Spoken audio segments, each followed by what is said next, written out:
and welcome back to Adi's classroom. Today we are going to be exploring about the motions of Earth in space. First we will see what is rotation, revolution, and then we will see the different seasons of Earth, and finally we will be exploring about the solstices and equinoxes of the Earth. So what are we waiting for? Let's go. Make sure you like and subscribe to the video.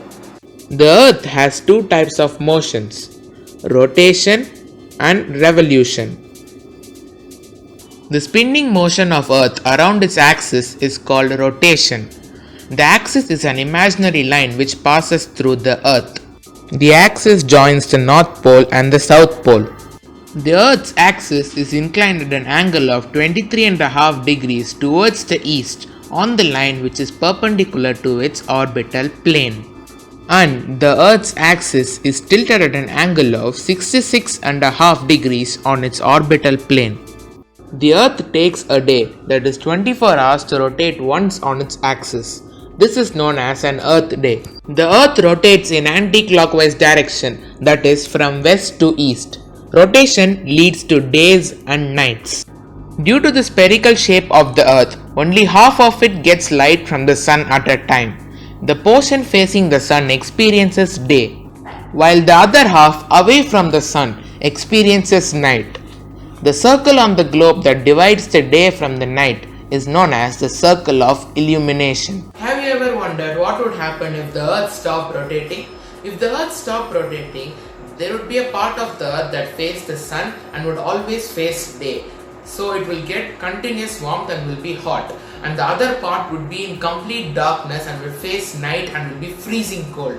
Life would have not been possible in such extreme conditions. Next, let's talk about revolution. The movement of the Earth around the Sun in a fixed path is called revolution. This fixed path is called the Earth's orbit. The Earth goes around the Sun in an elliptical orbit. The Earth takes 365 days and 6 hours to revolve around the Sun. Yes, you heard it right. It takes 365 days, that is 1 year and 6 hours. But a calendar has only 365 days.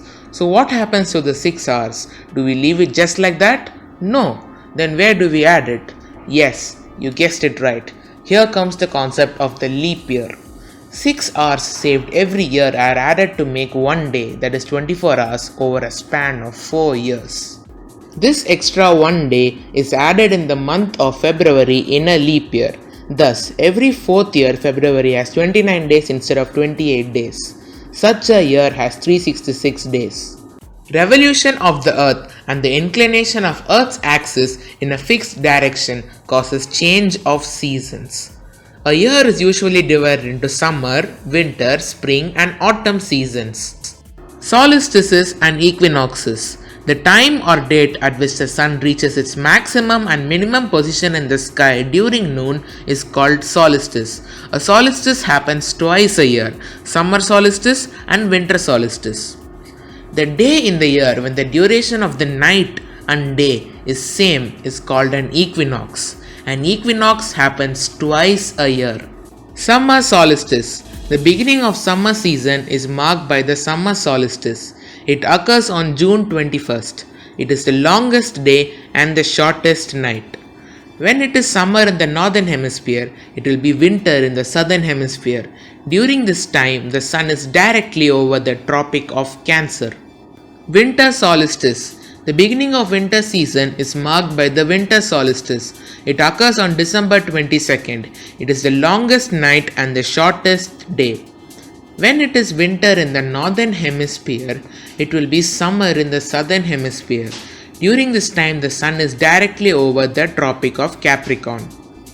Spring equinox. The beginning of the spring season is marked by the spring equinox. It occurs on March 21st. When it is spring in the northern hemisphere, it will be autumn in the southern hemisphere.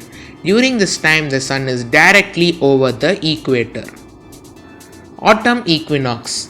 The beginning of the autumn season is marked by the autumn equinox. It occurs on September 23rd. When it is autumn in the northern hemisphere, it will be spring in the southern hemisphere. During this time, the sun is directly over the equator. So therefore, from this we can conclude that in December there will be shorter days and longer nights, and in June there will be longer days and shorter nights.